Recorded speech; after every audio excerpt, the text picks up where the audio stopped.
怪我でもした。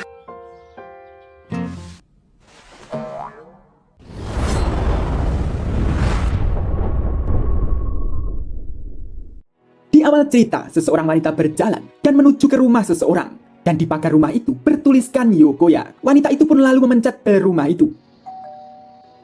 Dan di dalam rumah itu, hanya ada seseorang pria yang masih tertidur. Mendengar bel berbunyi terus, pria itu pun bangun dan berjalan turun akan membuka pintunya. Sebelum pria itu membuka pintu, pria itu pun melihat dari monitor dulu kamera dari pintu itu. Namun pria itu pun kaget dong, karena tiba-tiba seseorang pembantu ingin meminta pekerjaan. Akhirnya, pria itu pun membuka pintu dan menyuruhnya masuk. Setelah duduk, pria itu pun mengambil minuman untuknya. Namun, pria itu pun masih ragu dengan wanita itu. Dengan pikirannya, apa benar dia datang meminta pekerjaan? Apa dia orang jahat ya?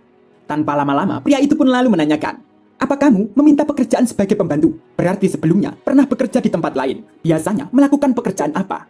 Wanita itu pun lalu menjawab, "Biasanya wanita itu melakukan pembunuhan.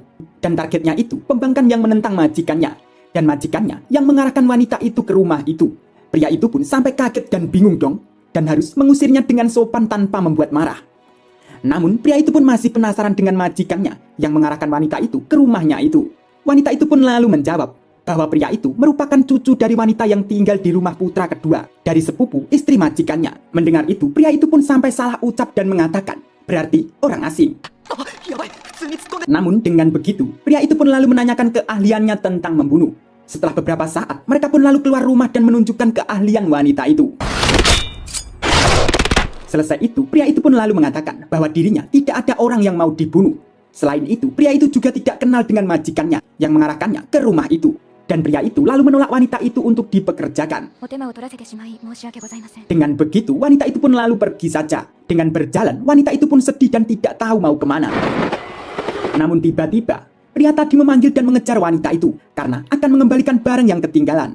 Dengan pria itu berlari akan menghampiri saat melewati perempatan jalan tanpa sadar, pria itu pun akan ditabrak mobil truk. Wanita yang masih melihat itu pun untung saja. Dengan begitu, wanita itu pun meminta maaf dan mengatakan bahwa dirinya tidak pernah menyelamatkan orang secara langsung di dunia ini. Sampai-sampai detak jantungnya tak kunjung mereda. Pria itu pun lalu mengasih barang yang dibawanya itu. Setelah itu, wanita itu pun lalu akan berjalan pergi lagi.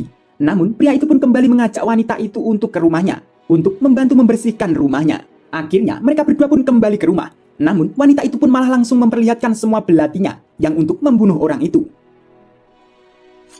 Pria itu pun sampai bingung, karena menerangkan ke wanita itu untuk membantu membersihkan rumahnya, bukan untuk membersihkan orang. Akhirnya, wanita itu pun mengerti dan akan membersihkannya. Namun, saat mau membersihkan, alat pel pun malah dibuat ini. Pria itu pun sampai heran dong, sampai-sampai wanita itu pun terpleset. Namun, setelah itu, pria itu pun menyadari bahwa wanita itu tidak mengerti tentang itu. Dengan begitu, pria itu pun lalu mengambilkan anduk untuk membersihkan tubuh wanita itu. Selesai itu, pria itu pun lalu mengajak untuk membersihkan bersama. Setelah beberapa saat, rumah pun sudah bersih. Karena lupa makan, pria itu pun lalu menyuruh untuk memasak. Namun, wanita itu pun hanya diam saja dan tidak bisa memasak. Karena pria itu baik, pria itu pun yang akan menyiapkan makanannya dan menyuruh wanita itu untuk mandi dulu.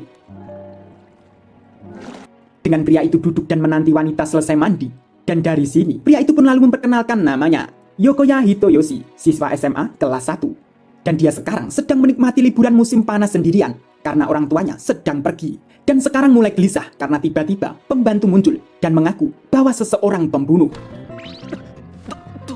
Setelah wanita itu selesai mandi, mereka berdua pun lalu akan menyiapkan makanannya. Dengan Hitoyoshi memperkenalkan dirinya dan menanyakan nama wanita itu, wanita itu pun mengatakan tidak punya nama karena majikannya memanggilnya sesuka hati. Maka dari itu, wanita itu meminta Hitoyoshi untuk memanggilnya sesuka hatinya saja. Mendengar itu, Hitoyoshi pun akan memanggil kakak pembantu aja dulu. Setelah makanan siap dan akan memakan, setelah wanita itu memakan dan ditanya rasanya oleh Hitoyoshi, wanita itu pun menjawab bahwa dirinya tidak pernah tahu tentang rasa makanan karena masih belum bisa membedakan rasa enak atau tidak. Dengan wanita itu membayangkan ini. Dari situ wanita itu merasakan kehangatan di rumah itu, makanan, bahkan tempat mandi, dan juga Hitoyoshi itu. Mungkin wanita itu merasakan masa lalu yang sangat kelam. Ketika Hitoyoshi mengatakan bahwa tempat tidurnya sudah disiapkan oleh Hitoyoshi, wanita itu pun lalu mengingat masa lalu kelamnya.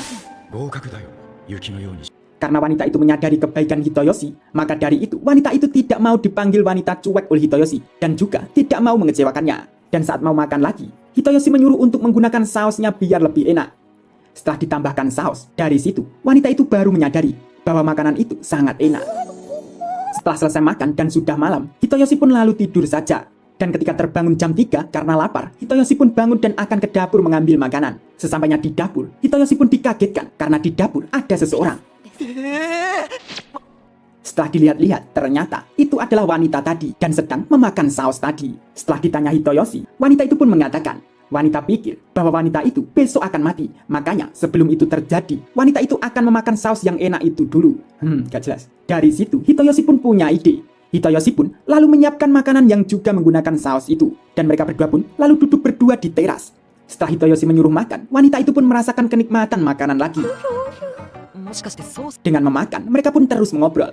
Dan dari situ, wanita itu pun lalu menceritakan kenapa tadi terbangun. Ternyata, tadi wanita itu mendengar jeritan di kamar Hitoyoshi. Karena wanita pikir seseorang akan membunuh Hitoyoshi. Makanya, wanita itu bergegas ke kamar Hitoyoshi. Dan ternyata, Hitoyoshi bermimpi dengan teriakannya terus memanggil nama ibunya. Dan wanita itu pun juga menceritakan bahwa wanita itu juga bermimpi tentang saus tadi untuk wanita itu makan. Dan itu baru pertama kalinya wanita bermimpi itu. Biasanya wanita itu terus bermimpi tentang pembunuhan. Dan itu juga baru pertama kalinya wanita itu mimpi agak lain. Namun, wanita itu ingin terus mimpi seperti itu. Bahkan wanita itu tadi melihat Hitoyoshi bermimpi buruk, tidak tahu cara menenangkannya. Hitoyoshi pun lalu mengatakan maaf, karena telah membuat wanita itu khawatir. Namun, Hitoyoshi dari kecil juga selalu mimpi buruk. Dan bila tidak tidur di pangkuan ibunya, Hitoyoshi tidak bisa tidur. Wanita mendengar itu pun lalu mempersiapkan pangkuannya untuk Hitoyoshi. Itu pun membuat Hitoyoshi sampai bingung dong. Karena itu saat masih kecil dan sekarang sudah masa remaja. Wanita melihat Hitoyoshi menolak, wanita itu pun lalu mengingat ini bahwa dirinya seorang pembunuh dan membayangkan seakan semua tubuhnya terasa dingin dan berubah menjadi hitam. Namun Hitoyoshi melihat itu pun seketika lalu melakukan saja. Bahkan Hitoyoshi pun merasakan kehangatan dan wanita itu pun juga merasakan kehangatan.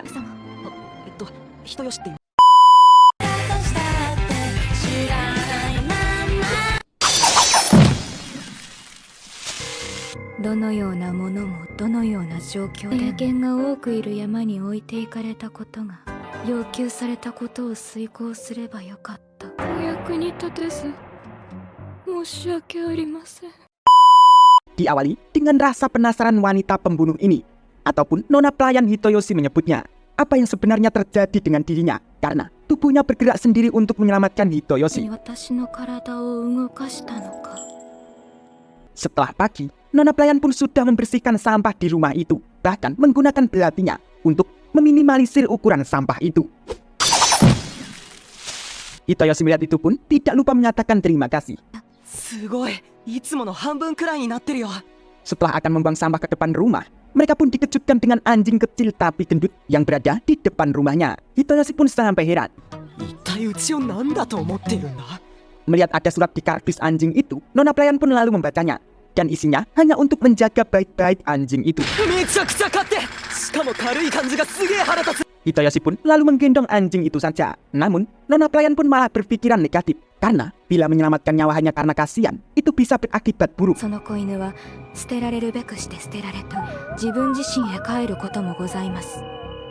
Mendengar itu, Hitoyoshi pun lalu mengingatkan, ketika nona pelayan itu menyelamatkan hidup Hitoyoshi, itu bukan karena kasihan. Kalau kita melihat ada nyawa yang terancam bahaya, naluri kemanusiaan membuat tubuh kita bertindak. Bahkan sebelum kita berpikir. Dengan menggendong anjing itu, Hitoyoshi pun lalu mengajak nona pelayan untuk masuk rumah saja. Sesampainya di dalam, Hitoyoshi pun meminta nona pelayan untuk menggendong anjing itu. Namun, nona pelayan itu merasa takut karena saat kecil, pria yang dianggap mentornya atas nama pelatihan, dia meninggalkan nona itu di lereng gunung yang penuh dengan anjing liar yang sangat ganas. Namun, setelah beberapa saat, nona pelayan itu pun lalu akan mencoba menggendongnya. Dan setelah digendong,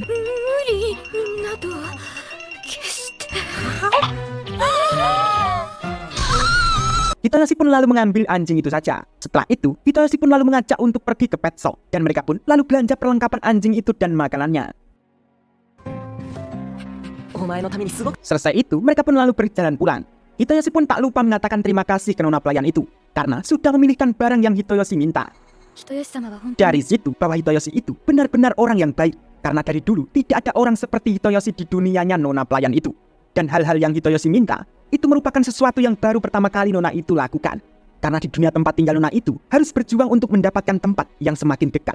Seperti halnya permainan kursi musik. やってきたことなんてたかが知れていて Dari situ, nona pelayan itu pun beranggapan mungkin bisa menjadi seperti yang Hitoyoshi inginkan. Karena menurutnya di dunia saat ini dipenuhi dengan kehangatan. メイドさんおい喋ってる時にHitoyoshi pun lalu mengatakan bahwa nona itu harus berhenti dari pekerjaan lamanya dan menjadi gadis normal. Karena saat nona pelayan itu ke rumah Hitoyoshi dan mengatakan bahwa dirinya pembunuh, sebenarnya Hitoyoshi itu takut sekali. Tapi setelah sampai saat itu, Hitoyoshi menyadari bahwa nona itu sebenarnya gadis yang sangat baik. 俺にはそう聞こえた Mendengar itu, nona itu pun mengatakan dalam hatinya, hal itu tidak pernah terlintas di dalam pikiran nona itu. Karena menjadi pembunuh adalah satu-satunya identitasnya. そう言い聞かされていたし私のような人間 Setelah itu, mereka pun lalu pulang. Sesampainya di rumah, nona pelayan pun lalu belajar memasak. Namun tiba-tiba, nona pelayan itu pun dikejutkan dengan anjing itu. やはりただの犬では Bahkan, itu pun masih membuat takut nona pelayan itu. Namun, nona pelayan itu semakin mengerti dan memahami bahwa anjing itu hanya lapar. Akhirnya, nona pelayan pun mengasih makan anjing itu. Hitoyoshi pun lalu datang ke situ. Melihat nona itu mengasih makan anjingnya, Hitoyoshi pun tak lupa mengatakan terima kasih. よく食べるな Dari situ, Hitoyoshi pun lalu memberi nama anjing itu. Dan namanya adalah Akimochi Taro. 素敵な名前だと思います Setelah semakin mengerti, nona pelayan pun akan belajar menjadi gadis normal. Dan juga akan percaya dengan Hitoyoshi. Dan Hitoyoshi pun juga percaya dengan nona pelayan itu. じゃあ俺もメイドさんを信じるよ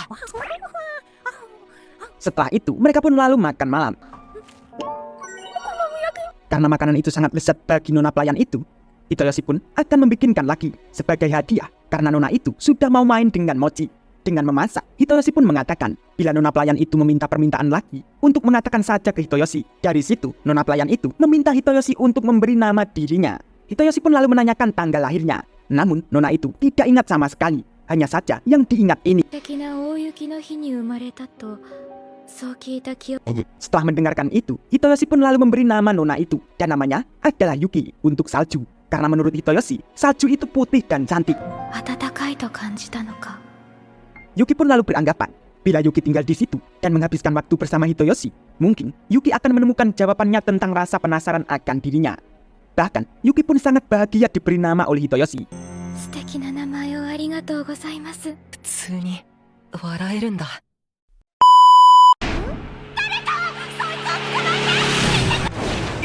ゆきさん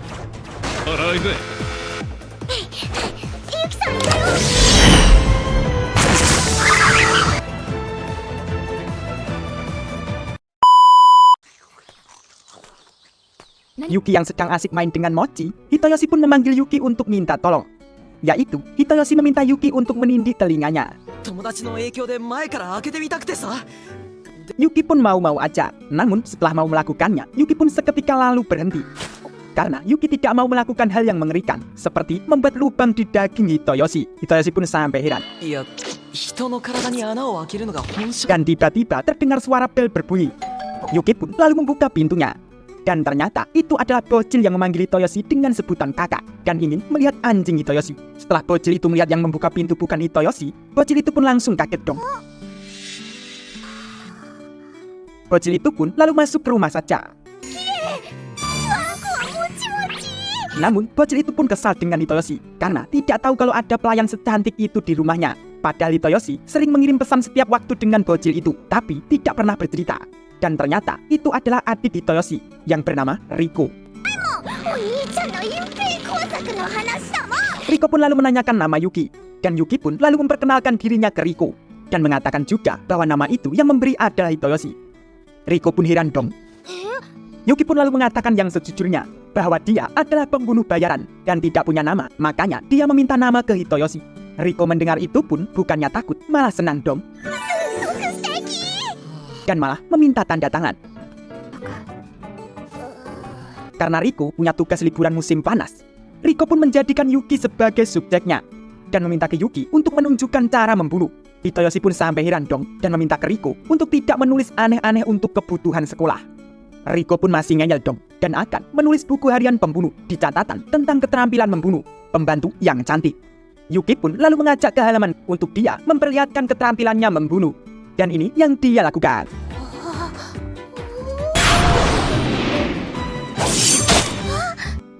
Setelah itu, Riko pun mencatat semua tentang Yuki. Sebagai halnya, pisau yang dipakai itu dia ambil dari sakunya. Yang biasanya membawa 16 pisau. Karena Hitoyoshi bilang itu terlalu banyak. Sekarang, Yuki hanya membawa 5 saja. Setelah itu, karena jam makan siang, mereka pun lalu pergi makan ke restoran. Dan di situ, Riko pun melihat poster bahwa hari itu adalah festival musim panas. Riko pun mengajak mereka untuk pergi. Hitoyoshi pun juga memamerkan ke Yuki bahwa di sana ada kios kerupuk senpai yang disajikan dengan saus kesukaan Yuki.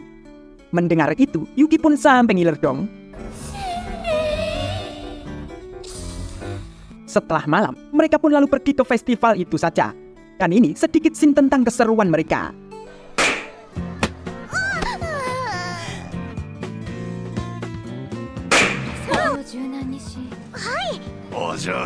Setelah itu, mereka pun lalu menuju ke pedagang saus yang Yuki suka. Dan Riko pun berpamitan akan membeli minum. Karena Riko sedang pergi membeli minum, Yuki dan Hitoyoshi pun menunggu di taman dan melihat kembang api festival itu.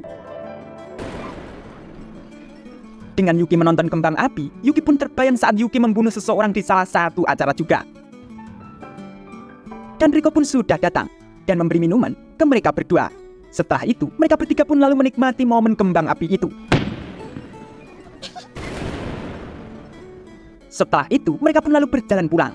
Dengan berjalan, tiba-tiba sepeda motor pun melaju sangat kencang. Dan juga teriakan sedang menjamret tas seseorang. Untung saja, Riko pun dapat diselamatkan oleh Yuki. Hitoyoshi melihat itu, Hitoyoshi pun mengatakan bahwa orang itu harus dihukum karena sudah mencuri dan hampir membunuh orang. Yuki yang mendengar perkataan Hitoyoshi, Yuki pun lalu pergi mengejar orang itu tadi. Karena Yuki dengan cepatnya pergi, Riko dan Hitoyoshi pun juga lalu mengejar Yuki dong. Dan ternyata dengan pisaunya, Yuki pun dapat menghentikan orang itu. Riko dan Hitoyoshi melihat itu pun sampai heran dong. Hitoyoshi yang melihat Yuki akan membunuhnya, Hitoyoshi pun berteriak untuk Yuki tidak membunuhnya. Yuki pun menuruti saja, dan mereka pun lalu berjalan pulang. Mungkin penjahat itu sudah ada yang ngurus Bri. Dengan berjalan pulang, Riko pun senang banget dong, karena tugas penelitiannya akan menjadi tugas terbaik yang pernah ada. Riko pun juga memberitahu ke Yuki bahwa sekolah itu tempat yang menyenangkan. Dan ibu Riko pun mengirim pesan untuk Riko cepat pulang. Karena sudah ditunggu ibunya di rumah, Riko pun lalu berlari pulang saja. Dan setelah itu, hari pun sudah pagi. Hitoyoshi pun sudah kembali sekolah saja. Sesampainya di sekolah, teman-temannya pun sudah pada tahu infonya. Munculnya pelayan super cantik di sekitar kota. Dan seketika, Hitoyoshi pun dibuat kaget dong, karena tiba-tiba Yuki sudah berada di kelasnya. Dan Yuki akan sekolah di sekolahan Hitoyoshi itu.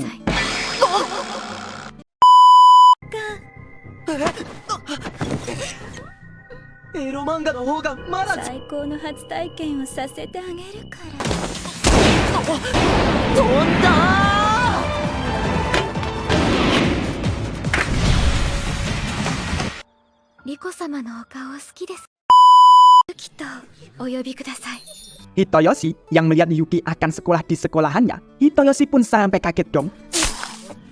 Bahkan Yuki pun mengaku sebagai sepupu Hitoyoshi. Teman-teman di kelas itu pun langsung pada kaget semuanya. Setelah pulang sekolah, Riko pun menemui mereka di gerbang sekolahan. Hitoyoshi pun seketika menjadi batu dong. Karena Hitoyoshi tahu itu semua perbuatan Riko. Riko pun sampai senang sekali. Mereka pun lalu berjalan pulang. Dengan berjalan, Hitoyoshi pun penasaran kenapa Yuki bisa sekolah di sekolahan Hitoyoshi dan mengaku sebagai sepupunya. Yuki pun memberitahu kalau dia dapat sekolah karena melalui koneksi bawah tanah Yuki dan mengaku sepupu itu disarankan oleh Riko agar lebih mudah diterima di sekolahan bila mengaku saudara Hitoyoshi. Dan Yuki pikir bila berada di kelas yang sama dengan Hitoyoshi, Yuki akan lebih mudah melayani Hitoyoshi. Mendengar itu semua, Hitoyoshi pun menerimanya dan mengajak Yuki untuk sama-sama menikmati kehidupan sekolah yang selayaknya seperti kehidupan manusia normal. Mereka pun lalu lanjut berjalan pulang. Hari pun sudah berlalu dan mereka kembali bersekolah lagi. Namun seisi kelas Hitoyoshi pada bergegas rame-rame ingin membeli roti Katsuda, dan Hitoyoshi pun hanya diam di kelas dengan Yuki. Namun Yuki mendengar itu, semua pada ingin membeli roti Katsuda. Yuki pun juga menginginkannya. Hitoyoshi yang melihat Yuki ingin menginginkan roti itu, Hitoyoshi pun lalu memberitahu bahwa roti Katsuda itu sangat langka. Karena toko lauk pauk Katsuda tutup lebih awal dan tidak ada cara bagi siswa untuk sampai di sana tepat waktu sepulang sekolah. Sebagai gantinya, toko sekolahan menyediakan pilihan roti setiap hari Rabu. Dan yang paling populer adalah roti yakisabu dengan banyak saus Katsuda di dalamnya. Dan masalahnya, ruang kelas Hitoyoshi ruang terjauh dari toko sekolahan. Makanya Hitoyoshi mengira bila ingin pergi membeli tidak akan sampai tepat waktu. Yuki mendengar itu, Yuki pun lalu pergi untuk membeli roti Katsuda itu. Hitoyoshi pun lalu naik ke atap sekolahan untuk melihat Yuki. Hitoyoshi yang melihat itu, Hitoyoshi pun mengira bahwa keinginan dan tekad Yuki itu hanya ingin merasakan saus Katsuda itu. Dan di halaman sekolah pun, gerombolan siswa pun sudah pada ramai untuk menuju ke toko itu. Dan mereka semua itu bahkan mempertaruhkan nyawanya untuk mendapatkan roti Katsuda. Dan Yuki pun seketika langsung sampai di toko itu. Yuki pun lalu masuk dan membeli roti Katsuda itu saja. Setelah itu, Yuki pun kembali ke atap sekolahan dan menemui Hitoyoshi. Namun Yuki pun sangat gugup dong. Karena roti Katsuda itu satu orang hanya bisa membeli satu. Hitoyoshi pun lalu menyuruh Yuki untuk memakannya saja. Karena Hitoyoshi sudah pernah memakannya. Yuki pun lalu memakan saja. Namun Yuki pun membagi roti itu dan disuapin ke Hitoyoshi. Itu pun membuat muka Hitoyoshi sampai merah seketika. Setelah itu mereka pun sudah pulang ke rumah. Dan terlihat Riko pun sedang asik main dengan Mochi. Dan Riko akan menginap di rumah Hitoyoshi. Karena Riko ingin sekali bercerita semua hal dengan Yuki.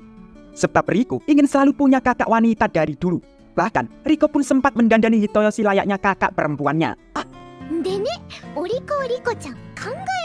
Dan itu semua bila Hitoyoshi menikah dengan Yuki, mungkin keinginan Riko akan berjalan mulus. Dengan mereka membahas pernikahan, Yuki pun datang menghampiri mereka dan menanyakan siapa yang menikah. Hitoyoshi pun sampai kaget dong dan menjawab tidak. Dan malahan Riko pun mengatakan ke Yuki bahwa Yuki semoga saja bisa menjadi kakak perempuan Riko yang sebenarnya. Dan Riko pun juga menanyakan ke Yuki apakah Yuki menyukai Hitoyoshi. Mendengar itu, Hitoyoshi pun malu banget dong. Riko pun lalu menyuruh Yuki untuk mengupaskan buah karena Riko ingin memakannya. Setelah itu mereka pun pergi ke teras dan mengobrol. Riko dan Yuki pun membahas tentang kecantikannya. Riko-sama no okao suki desu yo. Dan Riko pun juga mengatakan ke Hitoyoshi ini. Dengan mereka mengobrol, Shin pun lalu menuju ke kucing yang bersembunyi di tanaman rumah Hitoyoshi. Dan malam pun sudah berlalu dan mereka pun sudah sekolah lagi. Dengan guru Hitoyoshi menerangkan pelajaran, namun Hito pun malah ngantuk berat dong. Sampai-sampai kapur pun dilemparkan ke Hitoyoshi. Yuki yang melihat itu bukannya menghalangi, malah membelah kapur itu. Sampai-sampai kapur itu pun mengenai kedua mata Hitoyoshi. Hitoyoshi pun lalu pergi ke UKS. Sesampainya di ruang perawat sekolahan. Namun ternyata perawat sekolahan pun sudah berganti orang. Dan ini memperkenalkan dirinya. Nita pun lalu memeriksa mata Hitoyoshi. Namun Nita pun juga menanyakan apakah Yuki itu teman Hitoyoshi. Hito pun menjawab bahwa Yuki adalah sepupunya. Mendengar itu, Nita pun sampai tertawa dong, karena tidak ada mirip-miripnya. Setelah memeriksa mata Hito dan tidak apa-apa, Nita pun lalu mengunci pintu ruangan itu dan langsung melakukan ini ke Hitoyoshi.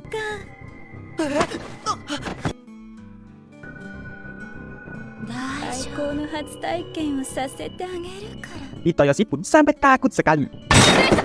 Untung saja Yuki pun datang ke situ. Hito pun lalu berlari mendekat ke Yuki. Yuki pun lalu mengajak Hito untuk pergi dari ruangan itu. Setelah keluar dari ruangan itu, Yuki pun mengatakan ke Hito bahwa orang itu tadi, Nita maksudnya, dia berasal dari bisnis yang sama dengan Yuki. Dan ini lalu beralih ke Nita. Dan ternyata kucing yang semalaman berada di rumah Hito itu adalah mata-mata dari Nita. Dan Nita pun juga mengatakan bahwa dia akan menghancurkan keluarga kecil palsu Yuki itu.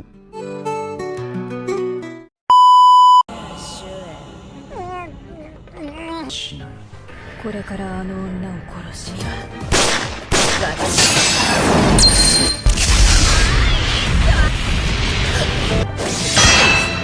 のオブジェにしてあげ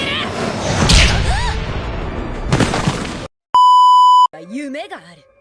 Kali ini memperlihatkan Nita. Dia mengatakan bahwa dirinya adalah kreasi dan punya mimpi berada di tengah-tengah pria seksi dan menghabiskan sisa hidupnya dengan nyaman di Pulau Santorini. Dan saat ini, impian yang selama ini dia tunggu nyaris berada di genggamannya, yaitu bila Nita bisa mengambil kepala Kui, Nita akan menjalani hidup dengan baik. Maksudnya Kui, siapa ya, Bri? Lanjut cerita saja ya, nanti juga mengerti. Beralih ke Hitoyoshi. Karena hari sudah malam, Hitoyoshi pun akan tidur. Namun, Hitoyoshi pun tidak bisa tidur karena Yuki berada di kamar Hito dan terus menatap Hito. Dan itu karena Yuki ingin menjaga Hito dari Nita. Karena Yuki mengira bila Yuki lengah, mungkin Hito akan dipotong-potong oleh Nita. Dan itu sebabnya sebelum Yuki tahu tentang Nita, Yuki akan terus mengawal Hitoyoshi. Mendengar itu, Hito pun meminta cara lain agar Hito bisa tidur tanpa harus dilihat terus oleh Yuki. Seketika, Yuki pun lalu tidur di samping Hitoyoshi saja. Itu pun membuat Hitoyoshi sampai gemetar dong. Setelah beberapa saat, Hito pun mengatakan ke Yuki bahwa Nita itu bila datang ke situ, itu bukan karena Hito, melainkan karena Yuki. Setelah Yuki sadar, Yuki pun mengatakan bila Yuki diserang, Yuki bisa mengatasinya, bahkan hanya dengan satu tangan saja. Namun Yuki pun belum tahu bagaimana Nita mengetahui tentang Yuki. Apakah mungkin dari masa lalunya? Tapi bila iya, sekarang Yuki malah melibatkan Hito. Maka dari itu, Yuki akan melindungi Hitoyoshi apapun yang terjadi. Karena kamar sudah mulai panas, Hito pun akan membuka jendela. Namun Yuki pun melarangnya, dan biar Yuki saja yang membukanya. Setelah membuka jendela, Yuki pun mencium bau saus katsuda. Dan setelah dilihat-lihat, bau itu ternyata berasal dari gerbang rumah Hitoyoshi. Namun tiba-tiba Nita pun lalu mengatakan, bisa-bisanya Yuki masuk dalam perangkap semudah itu. Dan Nita pun tidak percaya mereka menyebut Yuki dengan serigala putih dari 9 naga. Yuki pun lalu akan menyerang saja. Namun Yuki pun terhentikan, karena Nita sudah mengarahkan kukunya ke mata Hito. Melihat itu, Yuki pun mengatakan dengan serius, bila Nita menyentuh Hito, bakal tahu apa yang akan terjadi dengannya, yaitu Yuki akan membuat Nita menderita. Mendengar itu, Nita pun juga menyadari bahwa serigala putih belum hilang dari diri Yuki. Dan Nita pun juga tahu bila melawan Yuki, sekarang tidak akan pernah menang. Jadi Nita akan meminjam Hitoyoshi. Dengan begitu Nita pun meminta ke Yuki untuk datang ke sekolahan jam 2 pagi. Saat itu juga Nita pun lalu menghilang dan membawa Hitoyoshi. Setelah Hitoyoshi sudah dibawa pergi, Yuki pun menyadari jika dia tidak bertemu dengan Hito, mungkin Hito tidak akan menghadapi bahaya seperti itu. Dan setelah memastikan keselamatan Hitoyoshi, Yuki akan meninggalkan kota itu. Dan Yuki akan kembali hidup sebagai pembunuh. Namun karena Yuki teringat ucapan Hitoyoshi tadi, Yuki pun masih tetap akan melakukan hal yang dia inginkan. Dan Hitoyoshi pun sudah berada di halaman sekolahan dengan Nita. Dan Hito pun diikat di tengah-tengah halaman sekolahan itu. Dengan begitu, Yuki pun mengatakan, apakah Hito tidak takut? Karena hidupnya sudah berada di tangan Nita. Dan apakah Hito tidak menyalahkan Yuki karena sudah berada di dalam bahaya? Dan apakah tidak sedih, kecewa, dan membencinya? Hito pun menjawab bahwa dirinya benar-benar takut. Namun Yuki bilang dia akan menyelamatkan dirinya. Dan yang akan dia lakukan hanyalah percaya dengan Yuki.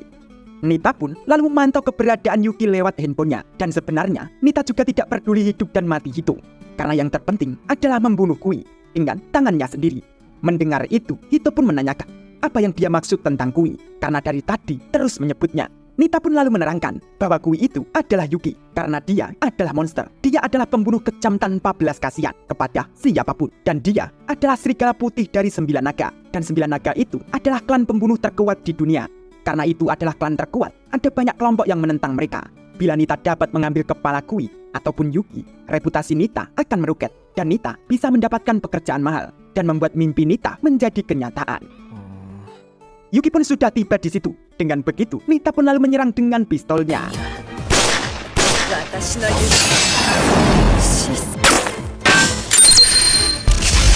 Mengira Yuki sudah terkena ranjau yang ia pasang karena tertutup asap, tiba-tiba Yuki pun lalu menyerang Nita tepat di hadapannya. Nita pun lalu mengatakan bahwa Yuki benar-benar meremehkan Nita karena Yuki menyerang Nita secara langsung. そりゃ史上最年少で竜の子になったし Yuki pun tak memperdulikan itu dan mengatakan ke Nita bahwa itu besok akan sekolah dan memintakan Nita untuk cepat menyelesaikannya. よし様人よし様あなたそれしか言うことないのかしら Karena Yuki terus memperdulikan Hitoyoshi, dengan begitu Nita pun terus mendekat ke Hito dan akan melancarkan tembakan yang sudah dia siapkan ke arah Hito yang terhubung dengan handphonenya. Melihat itu, Yuki pun dengan pisaunya lalu akan menggagalkan itu. にしてあげる Itu pun membuat Nita sampai bengong dong. Namun Nita pun masih belum kehabisan cara dengan yang sudah dia siapkan yang terhubung dengan handphonenya. Dengan begitu, pisau Yuki pun lalu mendekat ke Nita dan mengatakan bahwa Nita kalah. Namun Nita pun masih akan menembak itu. Yuki pun lalu menggagalkan itu.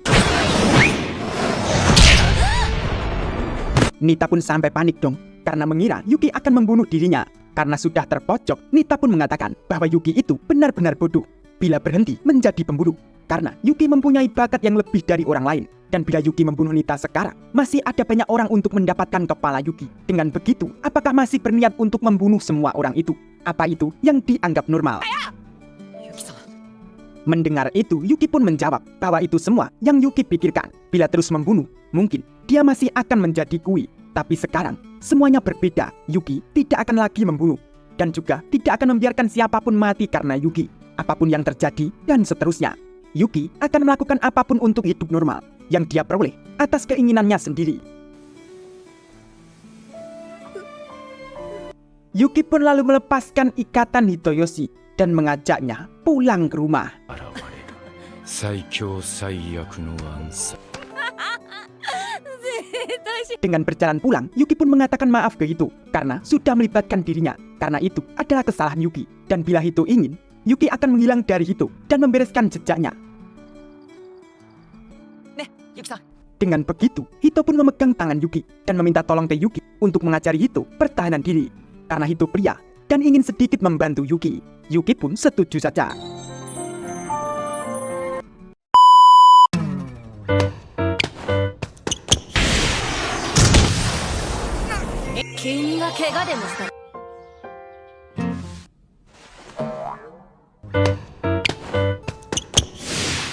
Scene pertama diawali dengan memperlihatkan Yuki yang sedang bermain voli di sekolahan. Itu pun membuat para teman-teman di sekolahan pada kagum, terutama para cowok-cowok. Karena Yuki cantik, cerdas, dan pandai berolahraga. Ditambah lagi, apapun yang Yuki lakukan, Yuki masih saja terlihat cantik. Hitoyoshi pun memikirkan hal yang sama, namun masih lebih dari itu. Karena Hitoyoshi sudah tahu bahwa Yuki adalah pembunuh kejam keempat dari keturunan 9 naga. Dengan sebutan Kui, si serigala putih. Dan Yuki sekarang akan berubah menjadi gadis normal. Dengan Hitoyoshi terus memikirkan Yuki, sampai-sampai bola voli mengarah ke Hitoyoshi, Hitoyoshi pun tak melihatnya. Untung saja bola itu dihentikan oleh Nita, yang sekarang menjadi guru olahraga.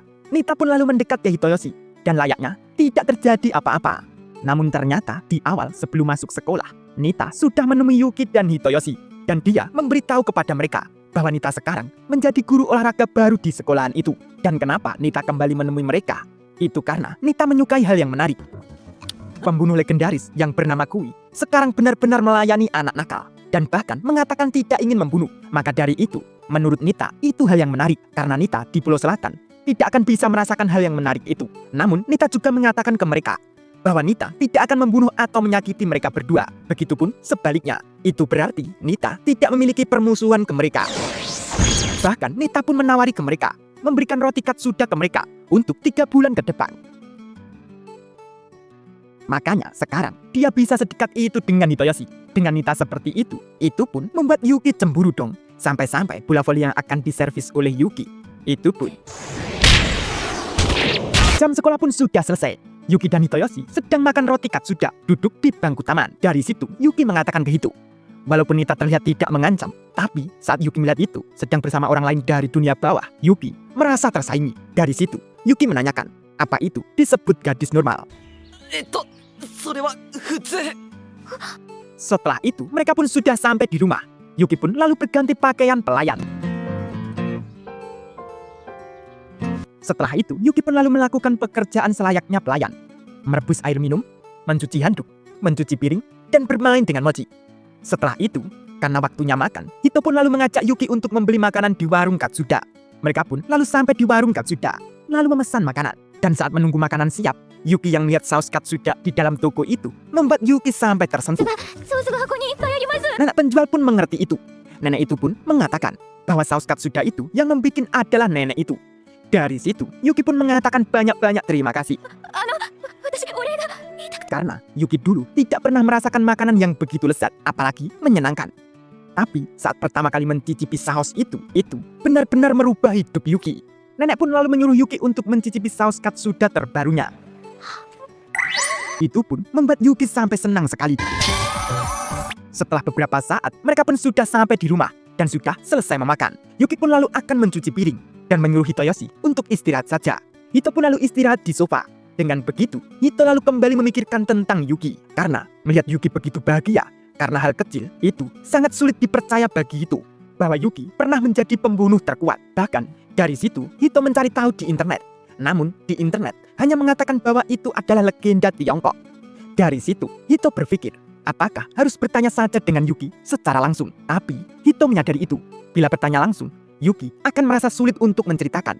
Karena Yuki sudah memutuskan untuk melepaskan masa lalunya. Dan itu tidak mungkin mengungkit masa lalunya.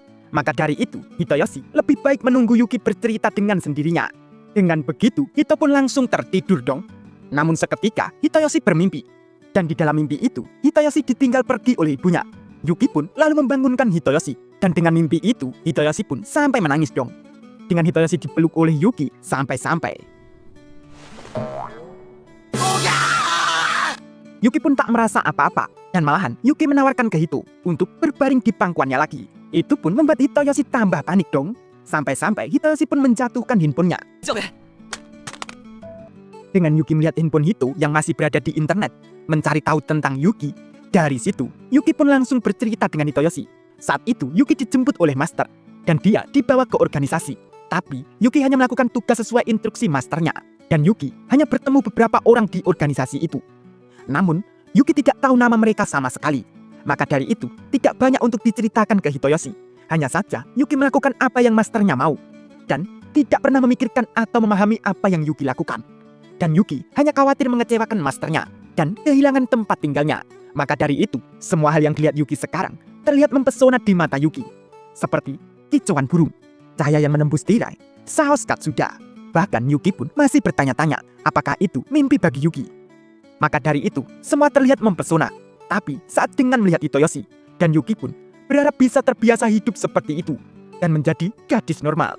Hitoyoshi yang mendengar itu pun juga mengatakan bahwa Hitoyoshi juga senang sekali. Karena setiap pagi ketika Hitoyoshi melihat Yuki, Hitoyoshi merasa sangat tenang, bahkan sangat bahagia. Maka dari itu, Hito ingin tahu banyak tentang Yuki. Mendengar itu, Yuki pun lalu bercerita kenapa Yuki senang saat Hitoyoshi berbaring di pangkuannya. Itu karena saat malam itu, Yuki merasa bisa membantu Hitoyoshi. Maka dari itu, setiap Hitoyoshi mimpi buruk, Yuki siap membantu Hitoyoshi. Mendengar itu, Hitoyoshi pun lalu mengatakan bahwa mimpinya bukan terlalu buruk. Karena sekarang sudah ada seseorang yang menggantikan ibu Hitoyoshi, yang menyambut Hitoyoshi.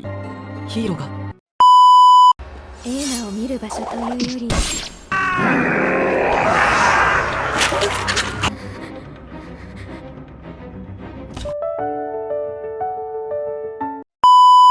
Pada keesokan hari, terlihat Yuki sudah bangun tidur.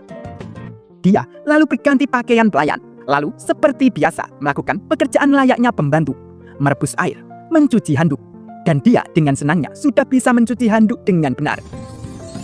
Dan Hitoyoshi hanya melihat apa yang Yuki lakukan saja. Setelah itu, Yuki lalu mencuci piring, lalu bermain dengan Mochi.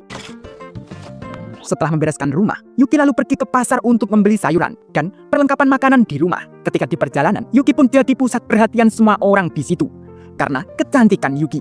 Singkat cerita, Yuki sudah sampai di penjual sayur, lalu membeli sayuran yang sudah dia catat dari rumah. Dan di saat Yuki memilih sayuran, tiba-tiba bocil wanita mendekat ke Yuki bahwa dia mengagumi Yuki karena Yuki memakai pakaian pelayan itu terlihat sangat cantik. Dan tidak semua orang memakai pakaian pelayan itu terlihat cantik. Dan ternyata Hitoyoshi juga ikut ke pasar. Dia lalu mendekat ke Yuki untuk mengajak ke toko buku.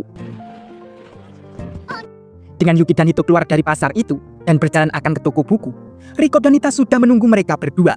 Dan ternyata sebelum itu, Riko sudah janjian dengan Hitoyoshi untuk membelikan pakaian Yuki. Dan kenapa Nita juga ikut? Karena Nita sudah menguping rencana mereka. Makanya Nita ikut mereka untuk membantu memilihkan baju buat Yuki. Karena Nita ikut, Hitoyoshi melarang mereka untuk jangan ada pertarungan profesional di pasar itu. Dan Riko yang melihat Nita cantik dan keren, Riko juga menanyakan, apakah Nita itu juga pembunuh profesional? Nita pun menjawab iya lalu memeluk Riko. そうだよ人吉に似て面 Hitoyoshi lalu mendorong Yuki untuk pergi membeli pakaian. Mereka pun sudah sampai di toko pakaian dan lalu memilihkan baju Yuki untuk mencobanya. いやこれ 様 そんなの Dan Nita juga memilihkan pakaian Yuki untuk mencobanya.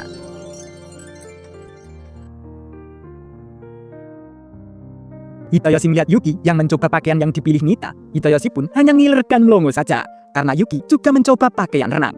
Setelah selesai mencoba, karena Yuki bingung yang dipilih, Hitoyoshi pun membeli semua baju yang dicoba tadi. Setelah itu, melanjutkan berjalan pulang. Dan terlihat karena sedang ada obral Halloween, mereka pun juga tertarik dan langsung masuk ke dalam untuk mencoba baju-bajunya. ちょっと待てリコ Dengan Riko mencoba baju ini, dan Yuki mencoba baju penyihir, dan Nita mencoba baju polisi. けねえな Dan setelah mencoba pakaian Halloween, Hito yang melihat poster bahwa ada apresiasi film horor, dan karena itu film zombie, Hito mengajak mereka semua untuk menonton. Walaupun Yuki jarang menonton ke bioskop, karena menurut Yuki, bioskop hanyalah tempat untuk membunuh. というよりターゲットを暗殺 Seketika mereka sudah sampai di dalam bioskop, dan Yuki juga ikut. Mereka pun lalu menonton film zombie.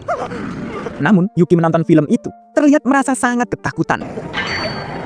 Bahkan setelah selesai menonton, Yuki pun masih saja merasa takut dan menggigil. ゾンビ Hingga Riko pun juga sampai meyakinkan Yuki, bila Yuki melawan zombie itu dengan keterampilannya, tidak mungkin kalah. Dan Nita juga sampai ketawa melihat Yuki yang sebagai pembunuh bayaran takut melihat zombie. Setelah beberapa saat, mereka lalu lanjut berjalan pulang. Dan terlihat dari seberang jalan, bocil berambut pink yang bernama Naka terus melihat ke arah Hito dan mereka semua. Namun seketika, Naka diingatkan oleh seseorang yang bernama Tatsumi. Untuk Naka, jangan lengah. Naka tidak seperti seseorang yang mewarisi Hikage. Dan untuk terus hati-hati. Siapa ya Bri? Kira-kira dia? 稽古は足腰を鍛えろ Dan mereka sudah berpisah di jalan. Nita sudah pulang sendiri. Dan Hitoyoshi akan mengantarkan adiknya dulu. Dan meminta ke Yuki untuk pulang sendiri saja. Dan sebelum lanjut pulang, Yuki yang melihat cermin di toko itu, Yuki pun hanya diam dan terus menatap dirinya. Dan juga menatap baju pelayan yang sudah dia bungkus. Setelah itu, Yuki lalu berjalan pulang.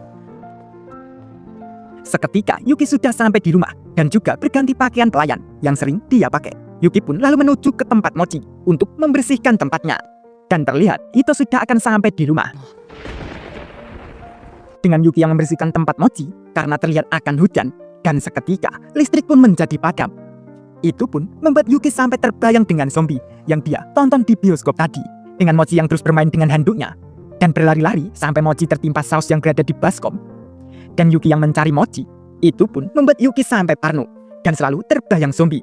Bahkan melihat Mochi yang mendekati Yuki, Yuki pun mengira itu adalah zombie. Seketika Hitoyoshi sudah sampai di rumah dan handuk Mochi sudah hancur akibat dipotong-potong oleh Yuki tadi sebab Yuki ketakutan. Hitoyoshi lalu menanyakan ke Yuki, kenapa tidak memakai pakaian yang dibeli tadi? Apakah Yuki tidak suka? Dan ternyata bukan karena itu, melainkan karena pakaian pelayan itu adalah hadiah yang sangat berharga dari masternya Yuki dulu. Dan itu juga satu-satunya hal yang menghubungkan Yuki dengan masternya yang sudah tidak ada. Maka dari itu, Yuki ingin terus memakai pakaian pelayan itu. Yuki pun sampai menanyakan, apakah itu terlihat aneh? Dan juga, apakah aneh bila pembunuh bayaran takut dengan zombie? Hitoyoshi pun masih mengerti Yuki dan menyuruh Yuki untuk melakukan hal yang dia suka saja. Dan rasa takut itu masih wajar untuk semua orang. Setelah itu, Yuki lalu meminta ke Hitoyoshi untuk memperbaiki handuk Mochi. Karena itu, satu-satunya barang yang bersama Mochi saat ditemukan. Dan itu menurut Yuki sama dengan Yuki. Karena lonceng yang berada di bandu Yuki itu satu-satunya hal yang menghubungkan Yuki dengan adiknya yang saat ini sudah terpisah jauh. Mendengar itu, Hitoyoshi pun jadi penasaran dengan adiknya Yuki itu. Kira-kira siapa ya Bri adiknya Yuki? Ya lanjut nanti ya. Jangan lupa like, comment, dan subscribe. Sabar juga boleh loh. Terima kasih.